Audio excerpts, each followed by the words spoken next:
Hello everyone. Welcome back to STS, Science, Technology, Economy, Strategy 등을 고민하는 곳입니다. 미국 연준의 FOMC 회의에서 인플레이션 판단의 기초가 되는 것이 코어 PCE 물가지수라고 여러 번 말씀드렸습니다.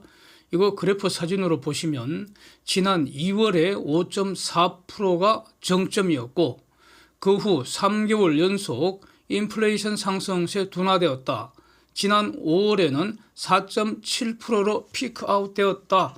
이거 여러 번 말씀드렸는데 다시 한번 확인이 됩니다. 6월 값은 7월 말에 발표될 예정입니다.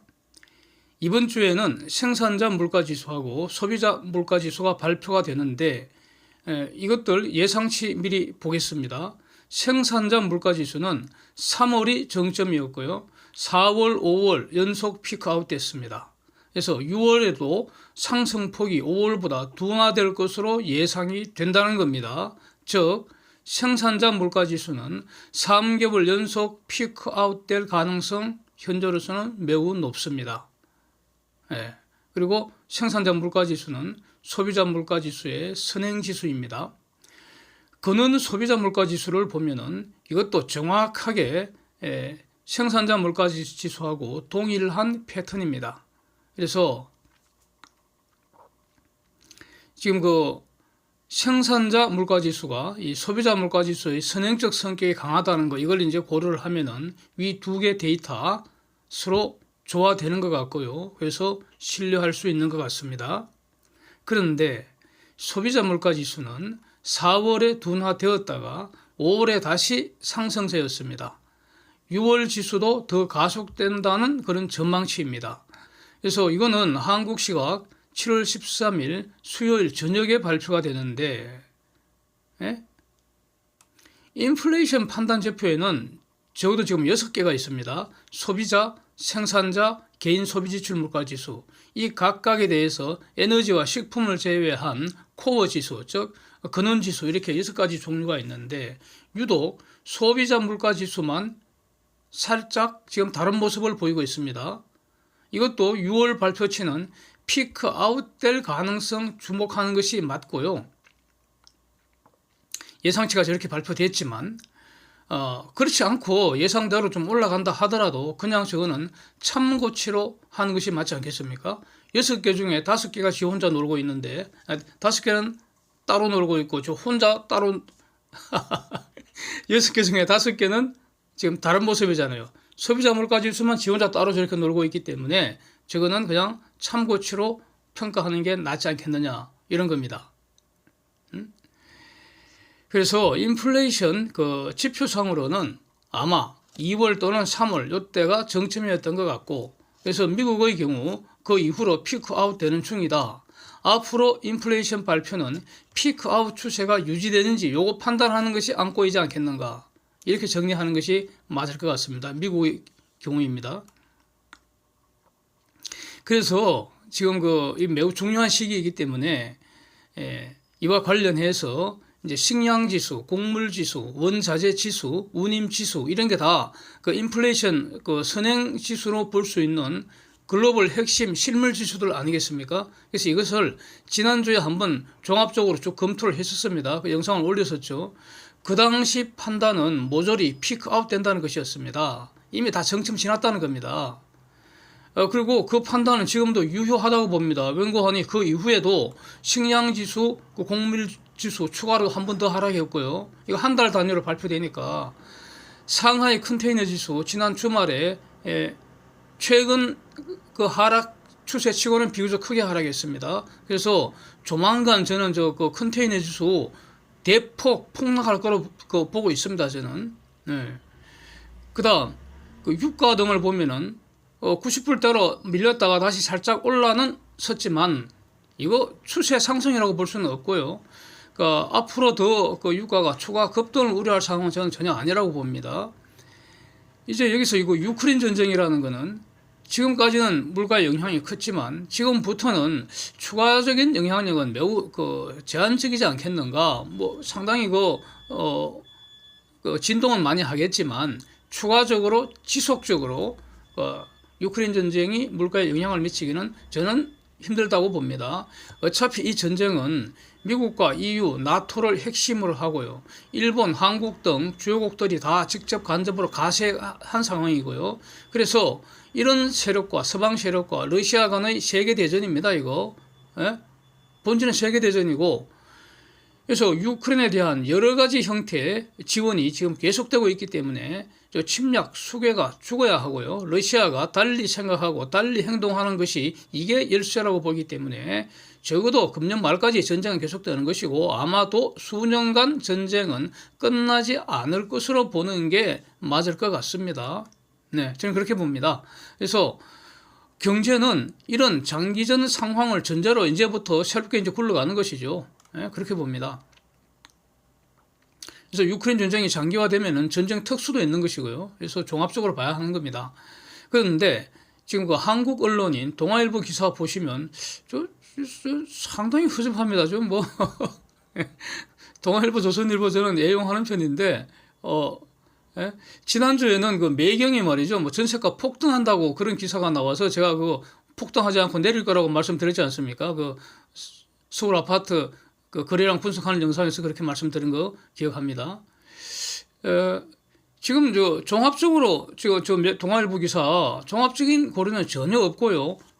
오직 하나 미국 소비자 물가지수 예상치 높게 나온 거 그거 가지고 인플레 가속되는 그런 뉘앙스로 지금 슬래발 기사 아닌가 싶습니다. 그래서 허접하다는 겁니다. 그 다음에 공포지수라는 것도요. 실업률과 인플레이션 단순 더한 건데 지금은 공포지수 분석할 때가 아닙니다. 분석할 필요 없습니다. 제가 아무것도 아닙니다. 공포지수는. 웬고하니. 실업률은 현재 쟁점이 아니지 않습니까? 예? 미국이 지금 실업을 걱정합니까?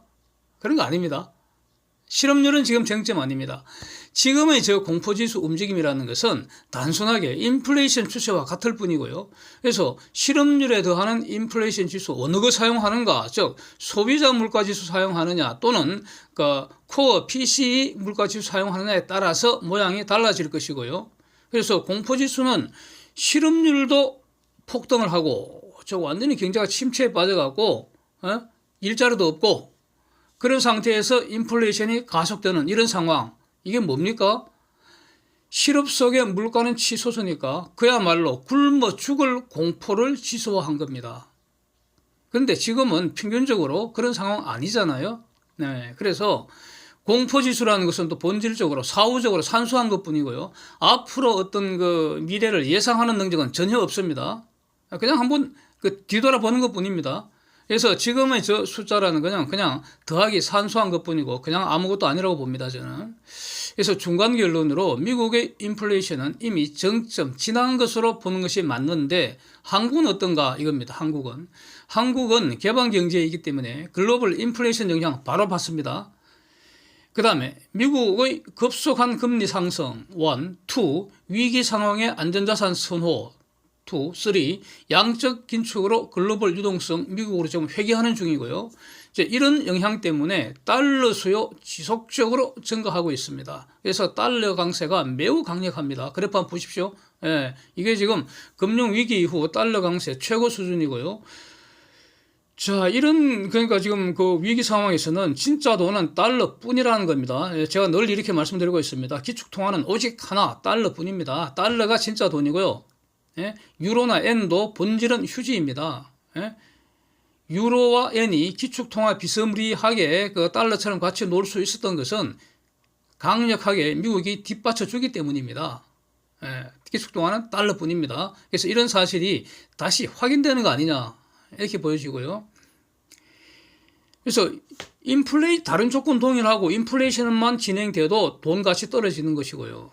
그 다음에 달러 강세가 진행되면 또 그 원화 대비 달러 가치는 떨어지는 것이요. 그 원화 가치는 떨어지는 것이고요. 그래서 인플레이션 앤드 달러 강세 두 가지 동시에 영향을 받으니까 원화 약세, 즉 원달러 확률 상승세 그냥 가속되어 버린 것이고요. 예, 그래서 원달러 환율도 지금 외환 위기 이후에 최고 환율을 이미 치솟아 있습니다. 그래서 한국 경제 분석하는 건 바로 여기에서 출발을 해야 하는 겁니다. 수출은 늘어나는데 환율 상승으로 수입이 더 늘어서 무역 수지 지금 급격히 악화되어 무역 수지는 마이너스 행진입니다. 그러니까 어떻게 됩니까? 경상수지 흑자 규모가 급격하게 쪼그라들었다는 겁니다. 작년 5개월간 1월부터 5월까지 329억 불 흑자였는데 금년 1월부터 5월까지 192억 불로 감소했습니다. 자, 그러니까 외환 보유액도 보시는 것처럼 줄어드는 것이고요. 그래서 그러면 이게 외환 시장에서는 어떻게 작동합니까? 한국의 인플레이션, 한미 금리차 축소 이런 것 때문에 환율 상승 이유가 지금 충분한 상황에서 달러 수요는 증가하고, 왜냐하면은 글로벌 그 달러가 미국으로 회귀하는 상황이니까 한국 외환 시장에서도 네, 죄송합니다. 목이 살짝 잠겼습니다. 네. 그래서 한국 외환 시장에서도 달러 수요가 증가하고 달러 공급은 감소하잖아요. 경상수지 흑자 규모가 감소하니까. 네? 환율 치솟게 되고 이렇게 되는 겁니다.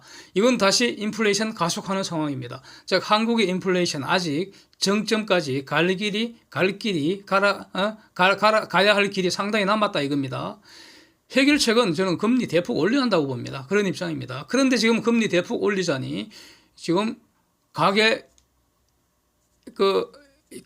이자 폭탄 이미 터지고 있는데 더 큰 폭탄 터뜨리는 것이고, 그 다음에 경기 침체, 국내 경기는 지금 침체될 거라고 보기 때문에 이거 더 가속화시키는 이런 딜레마 상황이라는 겁니다. 예. 그래서 참 어려운 상황이지만 그럼에도 불구하고 금리를 대폭 올려야 국내 물가가 잡히고, 그래서 환율이 안정이 되고, 안정시킨다는 것은 환율이 내린다기보다도 추가 상승을 막는다는 겁니다. 예.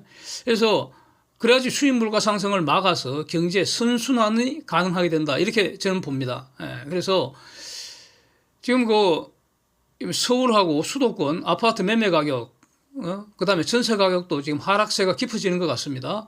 이것은 그나마 경제는 저는 호재라고 봅니다. 이거 더 진행돼야 한다고 봅니다.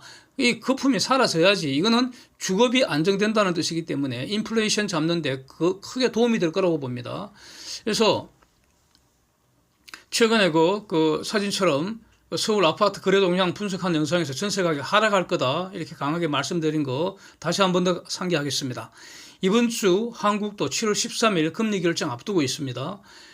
이것 좀 50bp 각오하는 게 좋을 것 같고요. 오히려 미국은 8월에 지금 FOMC가 없죠. 한국은 7월 50bp 올리고 나서 한 번 더 빅스텝 밟아야 되지 않을까. 저는 이렇게 말씀드리겠습니다. 한국의 인플레이션은 아직도 가속 중이기 때문에 그래야 금리를 한 번 더 빅스텝 밟아줘야지 치솟는 환율이 추가 상승 막고 안정되는 발판이 되지 않을까. 일단 이렇게 말씀드리겠습니다. 이번 주 이제 7월 14일이 옵션 만기일입니다.